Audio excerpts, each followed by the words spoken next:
nihin ni kan rampi hitihin ha herung he kan rampi in lalo vialtin ni tuar minung ni kan tuar hilyo a apakhat naga ram do tu tak tak kan her chu ram do tu tak tak chu han liu i satai chung i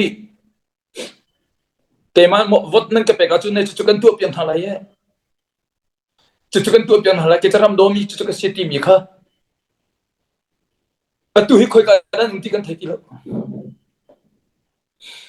ram do tu tak tak kho do tu tak tak chu ne he mi chu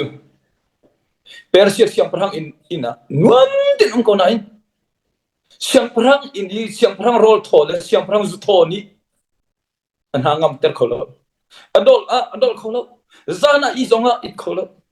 rol lo pak im pathian sin tha chom lekha tu cha kholo tu pa chu atuar eng mi ami phun ha sin ado ho an tuar ina vai khom kha tve man tugin hin nia ramleng ramchung hun ki bi azam mi vialte ni hin nia atuar in mi nan unan naw tuar in nak te hi rat khom be ulo ka in ado tu silowin nun pak nan dom nak wen nak ter chiu ti ka du pakhat naga apan hi naga ram cha ti sa nei lo mi sai no thang thak tampi malaysia zam india raman zam bible siang ka kai lai chu siang ka kai lai an ti le tu zam lairam do tu tak tak anai ti lo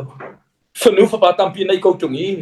fanu fa pa na ni an zam tak mi tang lei nuwa an zam tak mi nu la pa ban tukin ni hen ya lairam chu fanu fa pa bil ten han an zam tak ni ni hen ya o in thai ko su solo lairam ata nak chu mo ka fa na to zam tak ko lai mo ka fanu na ka do lo mo ka fa pa na ka do lo mo na ka do tak lo mo na ka zam tak ko lai mo chun chun da tak teng la ti kru ram do tu tatang vialte kan ram zam tak lo in